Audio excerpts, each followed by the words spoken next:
Hey everybody, it's Friday afternoon. I want to give a little update on what's been going on. I know a lot of questions about kind of what is happening behind the scenes. I know a lot of people have seen the announcement that the Senate is closed. That does not at all mean that we're not actually working. It just means that just like everybody else, or almost everybody else, we're working from home. So we're not up at the state capitol, hence relaxed wardrobe, and the fact that I don't have to shave, which may be the biggest benefit of being able to work from home that I've found so far. The biggest drawback would be my dog that you may be able to hear whining in the background right now because she was closed out of my office while I do this. So I, to be honest, have worked a whole lot in the past week as the chair of Health and Human Services for the Senate. We have, in a lot of ways, worked to help provide communication between all the medical providers in the state, whether that's doctors or hospitals, the nursing homes, a whole lot of different provider groups out there that need to get messages to the governor's office, or the governor's office needs to get messages to them, or from the state agencies like the State Department of Health. DHS worked some on child care, a lot of different issues that have come up. And so a team of us from the Senate have done a lot of work behind the scenes to try to get that communication so that there aren't 30 different people making phone calls and having the same conversation, but people know, hey, we can tell McCourtney and McCourtney will get that information out to all the providers, or the providers know that they can reach out to me and then I can try to have those conversations inside the governor's office, or I can talk to whoever the right person is inside of state government. So it's a huge part of what I've been a part of. I've worked really hard. You hear a lot about personal protective equipment, or PPE.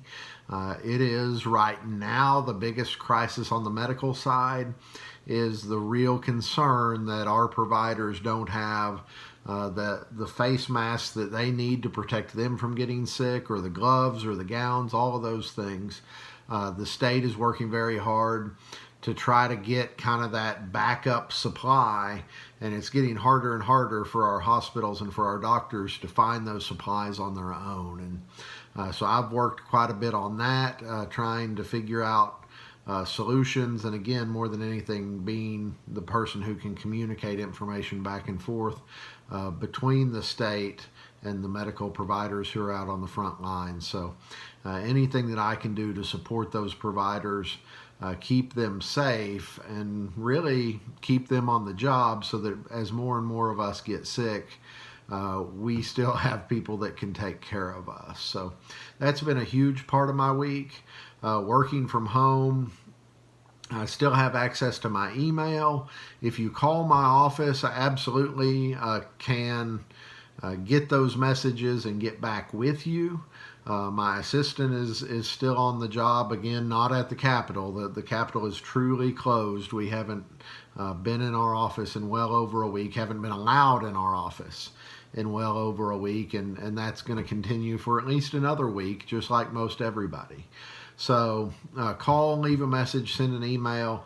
Happy to help, and we're doing a lot of help. And there are a lot of people who are really struggling right now. I know people who need to file unemployment, people who are getting sick with the virus, people who are sick with other things. And so anything we can do to help any of you through any of those things, we're happy to help. We're happy to respond as best we can.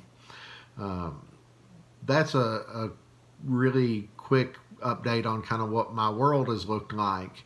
If I could give you one message, and one thing is, there's a lot in the news about the coronavirus and about doctors being busy and everything else. I want to encourage you, if you're a senior citizen, if you love a senior citizen and help take care of a senior citizen, or anyone that has a chronic illness.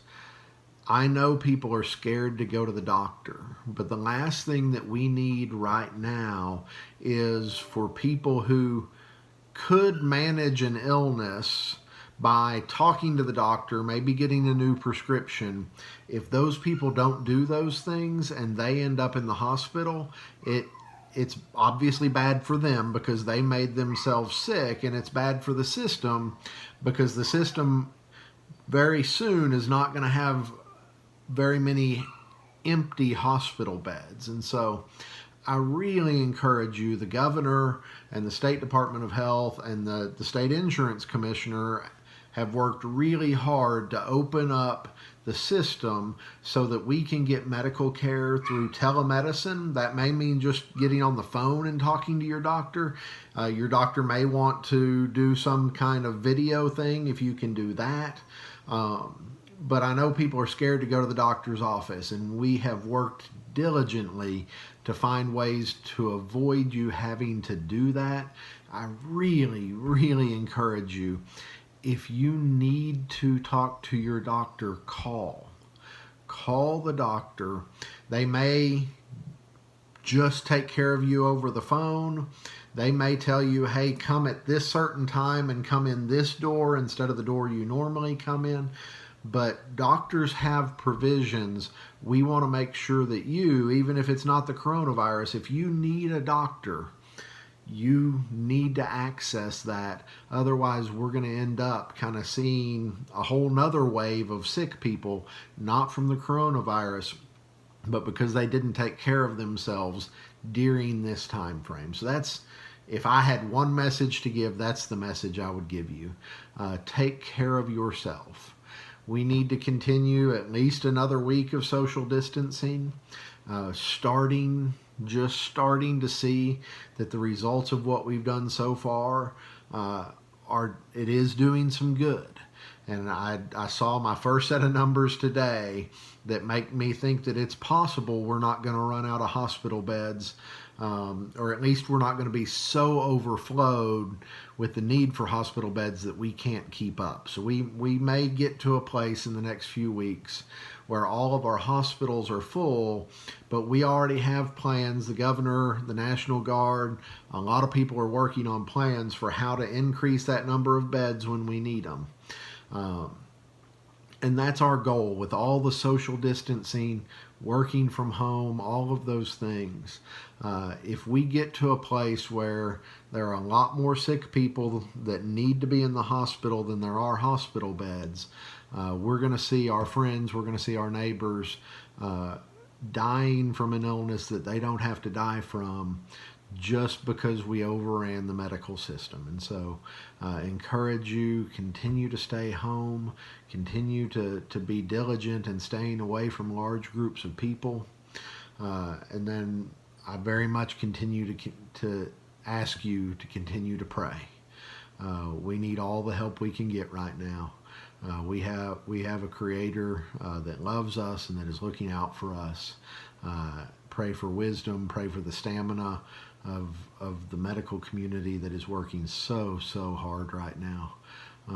So just I covet your prayers for me and for everybody in the state government, and very much ask that you would lift up our doctors, our nurses, all of the medical providers across the state as we go into swift action for a situation we never thought we would have to deal with. So God bless you. Please, please, please, whether it's comments on the page that you're watching this video, email my office, call my office. If I can help, it's what I'm here to do. It's what I want to do.